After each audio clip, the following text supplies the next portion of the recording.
I never thought the same hallway I used to paint birthday cards in would be the same hallway where my daughter cried and asked if her grandma hated her. If you're into revenge stories that go deeper than just getting even, this one might wreck you. Because mine didn't start with fury, it started with silence. Years of it. It was a typical Sunday, not holiday special, not birthday bright, just grey skies and drizzling rain.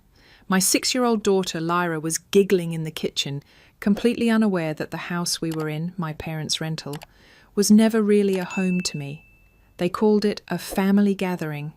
That's what my mum always texted. Bring Lyra this Sunday. Vanessa will be here. Let's keep the family close. Family close. What she meant was, come, let your sister shine while we quietly remind you that you've never measured up. I came anyway. For Lyra. She still thought the world of them, my parents, her grams and pops. She didn't see how my mom's smile tightened whenever I spoke.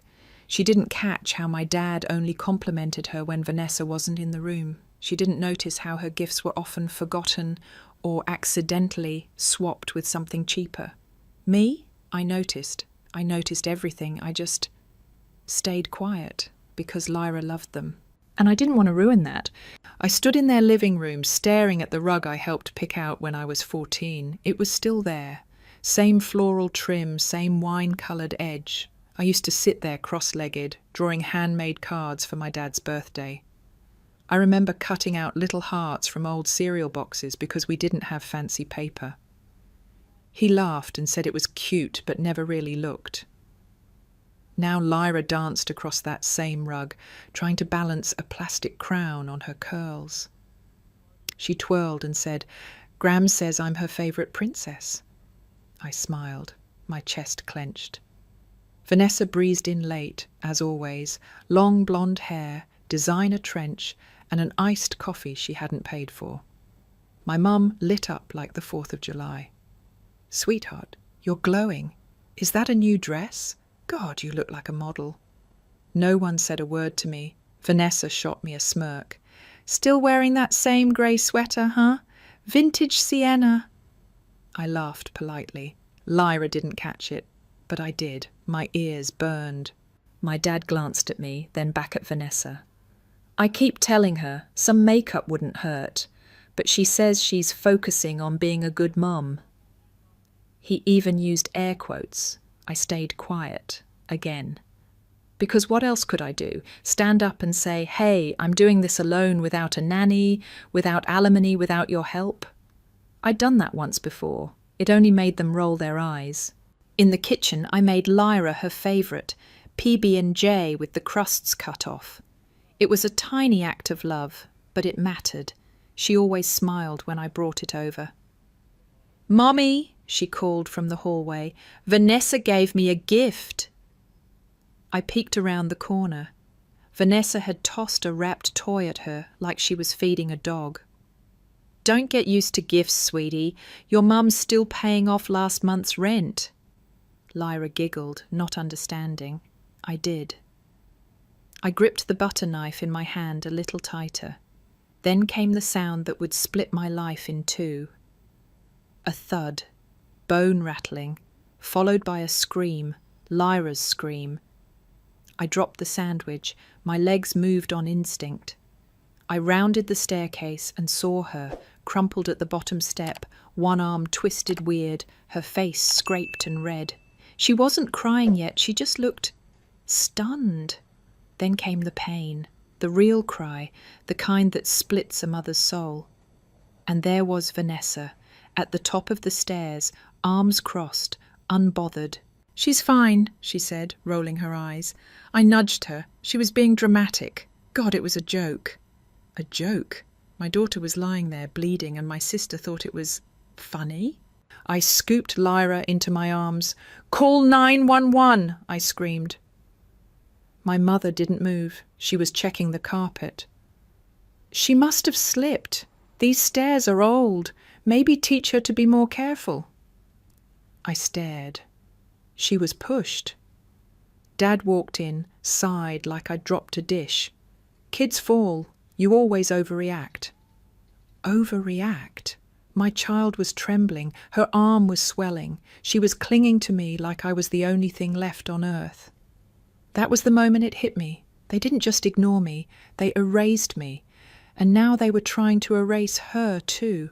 That night I sat beside Lyra's hospital bed, watching her tiny hand rest in mine. Tubes, stitches, beeping monitors. She should have been home watching cartoons, not lying in a room full of antiseptic. And suddenly, my silence wasn't noble anymore, it was cowardice. I kissed her forehead, and I made a promise, not out loud, not with rage, just a whisper in my gut. You won't get to hurt her again. Not like you hurt me, not like you think you can. I won't just cut you off. I'll make sure you never forget what you did, no matter how much you pretend it was just a joke. I knew the sound of my daughter's cry, not the whiny, tired kind, not the pretend one she'd do when she wanted candy. This one clawed through my chest like something primal. I had her in my arms before the second scream finished echoing. She was so light, too light, like her bones didn't know what to do with the pain yet. Her little fingers gripped my sweater. Blood was dripping down her forehead. Her elbow was swelling. I was shaking, trying to keep my voice steady. Lyra, baby, look at me. I've got you. Mommy's here. My mum appeared at the top of the stairs, not even in a rush. She didn't ask if Lyra was okay. She didn't kneel or panic or run. She just said, "The rug might have bunched up again. I told your father to tack it down." I looked at her like she had grown horns. The rug? Vanessa was right behind her, arms folded, not a shred of guilt on her face. She was yelling too much, so I nudged her. "Chill. She's not made of glass." "She's 6!" I screamed. "She's dramatic," Vanessa said with a shrug. She fell weird. Not my fault. I was about to yell again when I realized my dad was standing by the entryway watching, doing nothing. He saw the blood, saw the child in my arms. And what did he say? "Kids fall. You always take things too far, Sienna." I turned and headed for the car, Screw waiting for them. I wasn't going to ask for their help ever again. I strapped Lyra into the back seat, gently, slowly, while she whimpered. The whole drive to the hospital she kept whispering, "Why did Auntie push me?" I didn't have an answer. I didn't want to lie. So I held her hand and said, "Because sometimes grown-ups don't act like grown-ups." At the ER, the nurse took one look and rushed her in. I stayed back, signing forms, hands still shaking. When the doctor finally let me in, Lyra had stitches on her forehead and her elbow wrapped in a soft cast. "She's lucky," he said. "No concussion, just bruising and a hairline fracture. Could have been a lot worse." Could have been. Should have never happened. That night, as Lyra slept beside me in the hospital bed, curled up like she was trying to disappear, I stared at the ceiling and replayed it all in my mind. Vanessa laughing, my mother checking the carpet, my dad saying I was overreacting. And the one thing that broke me? Lyra's question. Does Grandma hate me? Let me ask you something.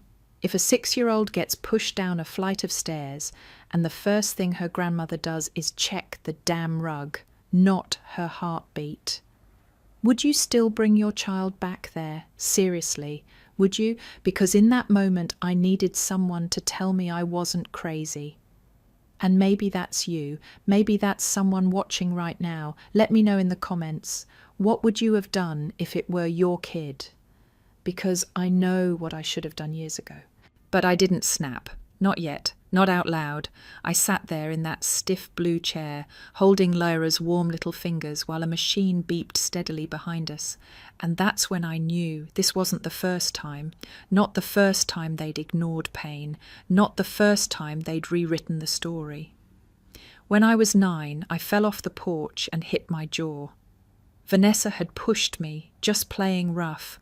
My mum told the neighbours I'd tripped on my own shoelace. I remembered that. I remembered the silence that followed, the dinner table that night, the way no one mentioned it, not once. This time would be different.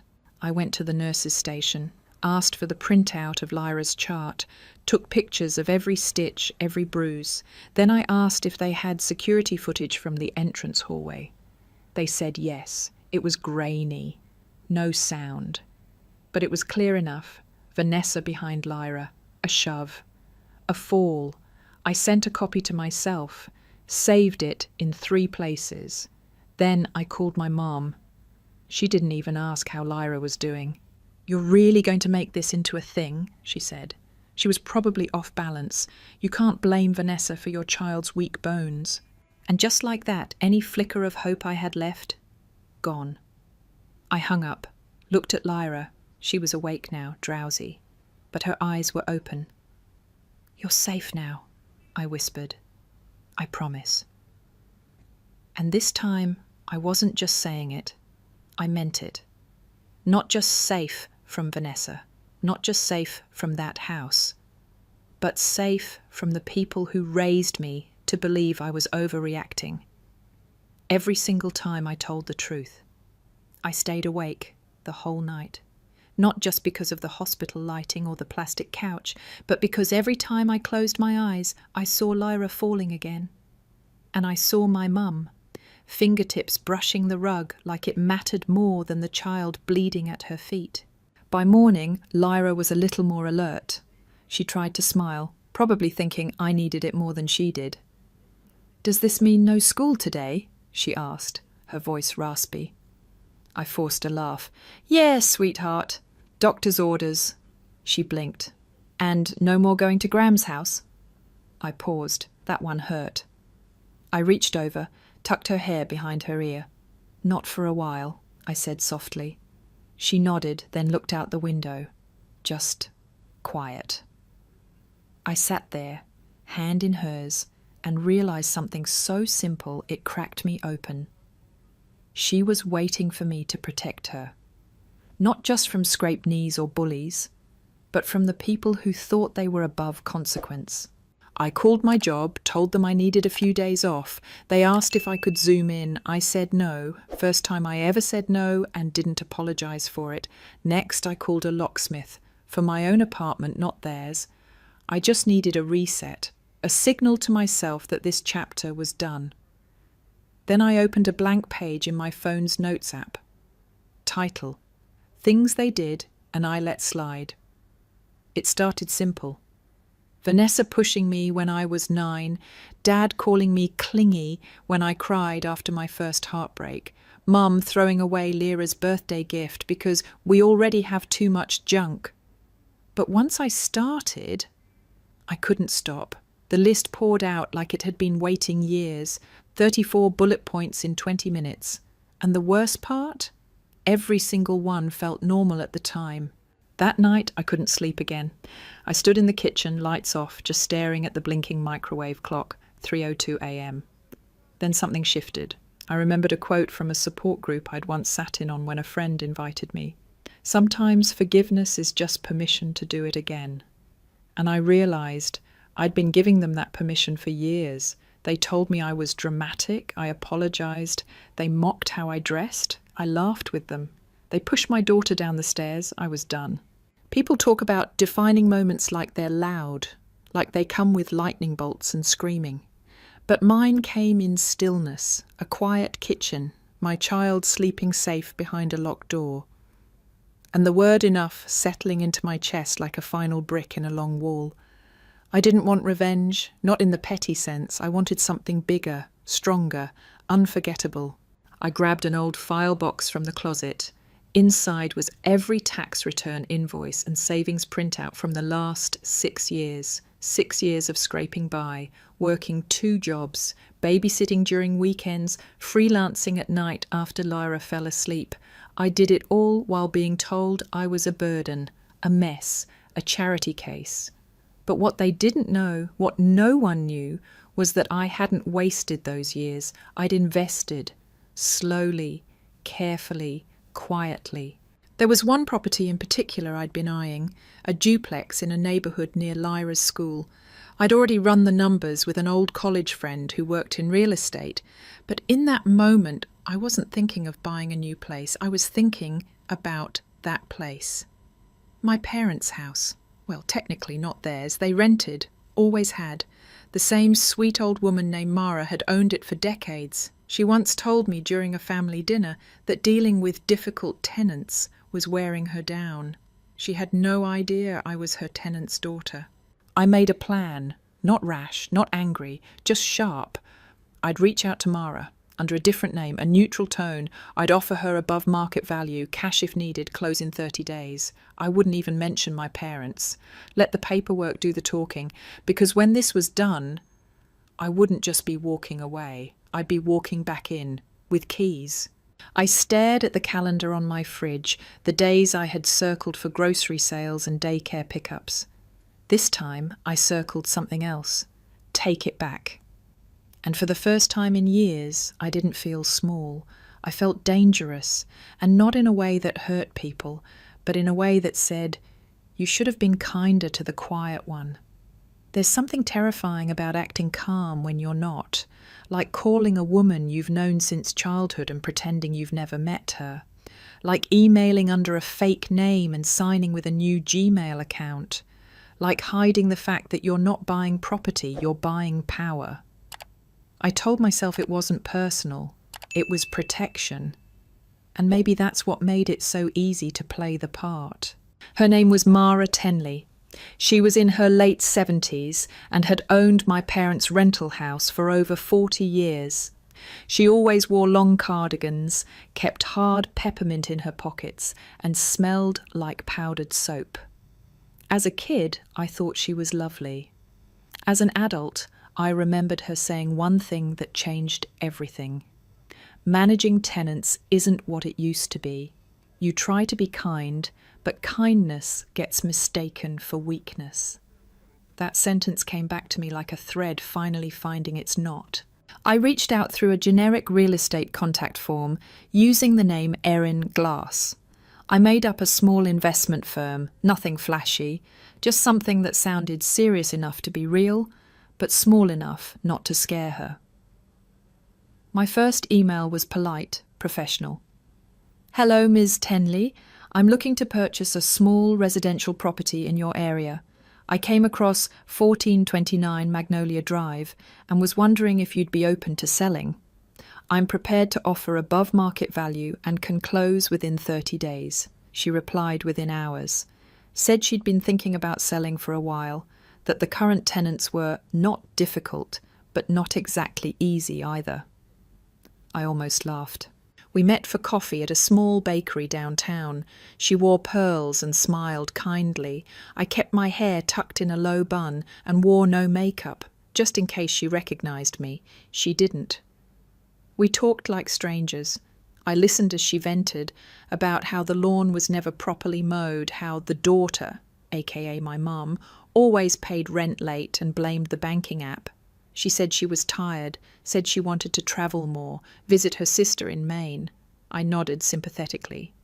Would it be okay if I walked the property just once before we move forward? I asked. Of course, she smiled. They won't even notice. I'll let them know someone from the firm is stopping by. The irony nearly made me choke. The next day, I walked through the house I grew up in, this time wearing sunglasses and carrying a clipboard. My mum barely looked up from her phone. My dad grunted hello. They had no idea who I was. It was surreal, like slipping into a parallel universe where you're a stranger in your own story. I took notes in my phone, not about the plumbing or the floorboards, but about how this house felt now. Cold, soulless. It wasn't home anymore, and that was what made it so easy to take it from them. I offered Mara 10% above market, cash. Told her I'd handle all closing fees if we could skip the inspection. She agreed, happily. We signed the paperwork in under 2 weeks, just like that. I owned the house my parents lived in, the one where they raised me with just enough food but never enough love.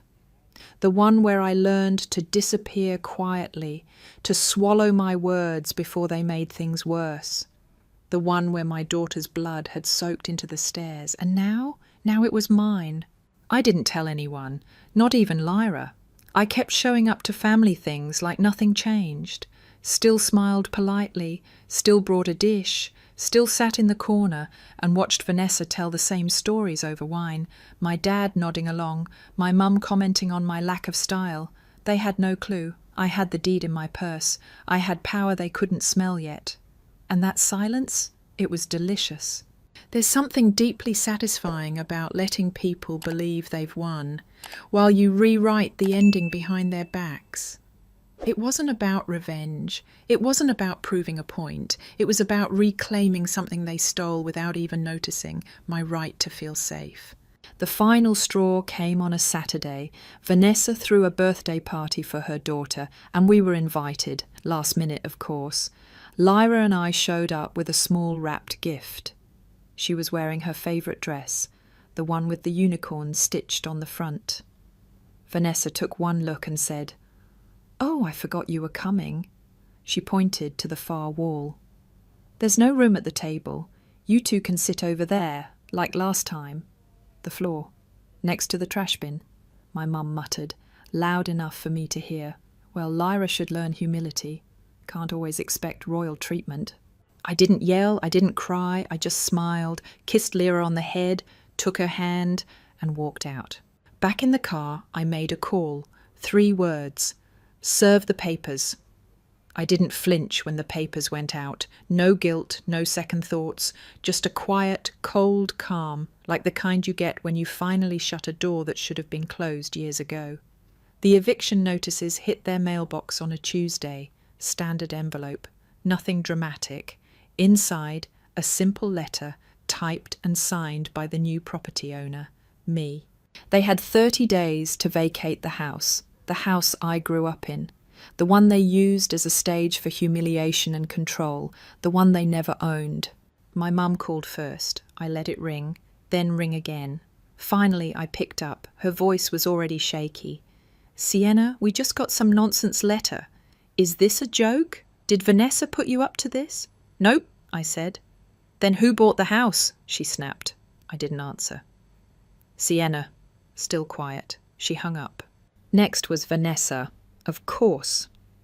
"You think this is funny?" she barked. "Dad's blood pressure is through the roof. You know he can't handle stress." "Oh," I said calmly, like the stress Lyra felt falling down a staircase. She huffed. "That was a joke. She overreacted. You're seriously evicting your entire family because your kid cried too hard?" I didn't bother replying. She texted an hour later. "I hope you're proud of yourself. You ruined everything." I didn't answer that either. Then came the one I knew would hurt the most, my dad. He called just after dinner that night. "Sienna, tell me this isn't you," he said flatly. I didn't say a word. "I always said you were sensitive, but this..." He paused. "This is cruelty." I finally spoke. "No," I said. "This is clarity." They didn't believe it until I pulled into the driveway 4 days later, in a tailored navy pantsuit, hair up, keys in hand, and a locksmith waiting beside me. They were all standing on the porch. Mum, Dad, Vanessa, and her husband Mark. Faces pale, arms crossed, acting like I was the intruder. Mum stepped forward first. "You can't be serious," she whispered. "This is your home. You grew up here." I looked her dead in the eye. "No," I said, "this was your throne. Now it's your eviction." She blinked, stunned. Dad muttered something under his breath, probably about ungrateful daughters and disrespect. Vanessa stormed forward, hands balled into fists. "You're ruining everything over some bratty kid who can't handle a fall." I tilted my head. "You kicked my daughter down a staircase," I said slowly, "then blamed the carpet, then blamed me, and now you want mercy?" She laughed bitterly. "So what? You're just going to toss us on the street? Over drama?" I leaned in, close enough for her to smell the peppermint tea on my breath. "No," I whispered.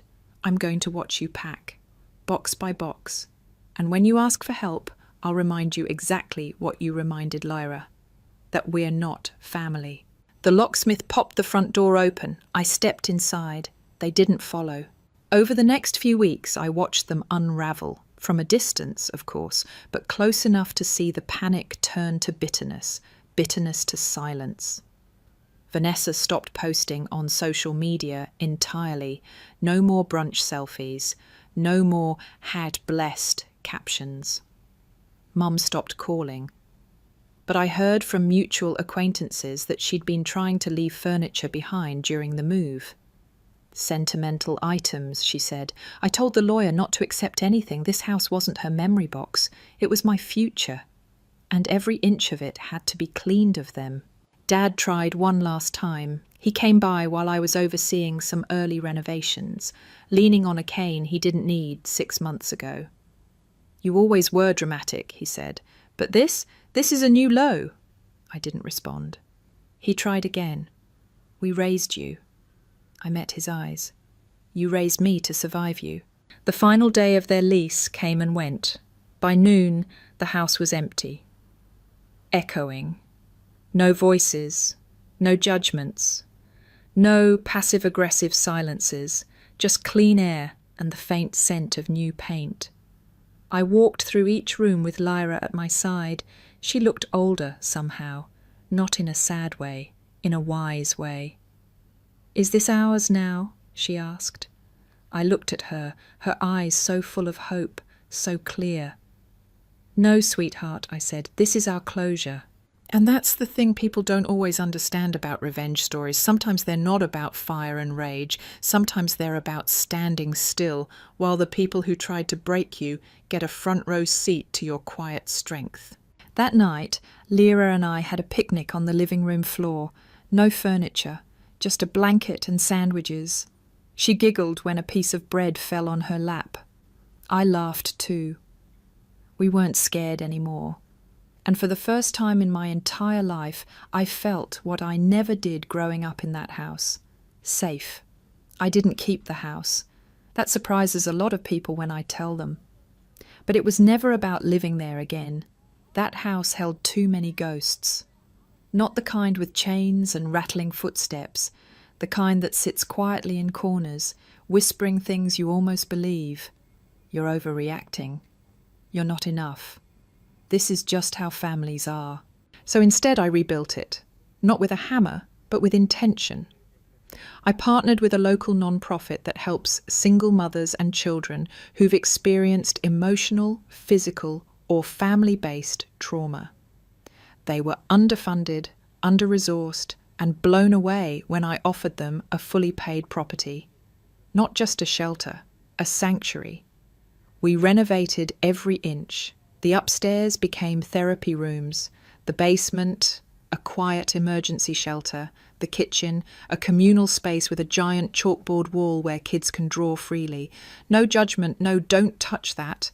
We named it Lyra's Light, after my daughter, after the brightest thing that ever came from a family that tried so hard to dim me.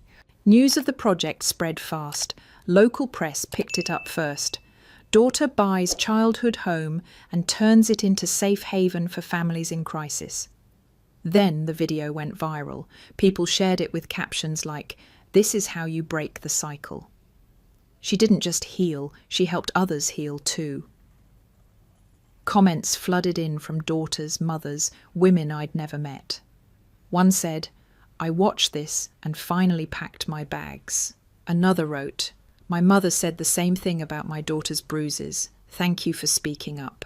We held the grand opening on a bright spring morning, fresh flowers out front, balloons tied to the railing, dozens of volunteers, smiling kids running barefoot across a lawn that once felt like a battlefield. And then I saw them across the street, my parents, standing beneath a dying elm tree, my father leaning on a cane, my mother in a faded coat, mascara already smudged. Vanessa wasn't with them. I found out later she'd tried to sue me for emotional damages. The court tossed it out with laughter. Apparently, there's not much sympathy for women who shove children down staircases and call it a joke. My mum tried to wave. I didn't wave back. She took a step forward. "Is this really necessary?" she asked softly, not crossing the line onto the property. I looked at her, looked at both of them. "You left my daughter crying on tile with a fractured arm," I said. "You defended her abuser. You mocked her pain. You erased mine for decades." My father scowled. We raised you. I nodded. You raised me to survive you. Then I turned around and walked back into a building filled with light, laughter, and the soft sounds of healing. Months passed. I never heard from them again. No birthday texts, no let's talk, just silence. And honestly, it felt peaceful. One afternoon, I was sitting in the small garden behind Lyra's light. Sun filtering through the trees, wind moving slow. A woman approached me, nervous, holding a baby on her hip. She said, "I saw your story. I was afraid to leave my husband. But then I watched that video of you and your daughter, and I realized if she could survive that, so could we."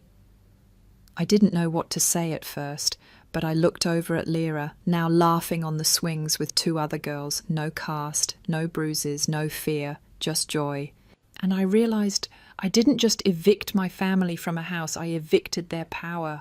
I took back my voice. I built something they never could, a life without cruelty, a space without shame, a home without fear.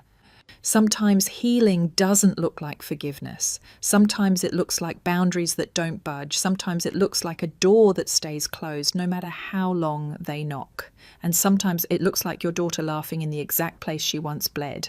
So now I want to ask you something. What would you have done if your child got pushed and no one called for help? If your own parents looked at a rug instead of a wound, would you have stayed? Would you have kept smiling at Sunday dinner? Let me know in the comments. I'm not asking for judgment, just honesty. Because someone else might read your answer and realize they're not alone.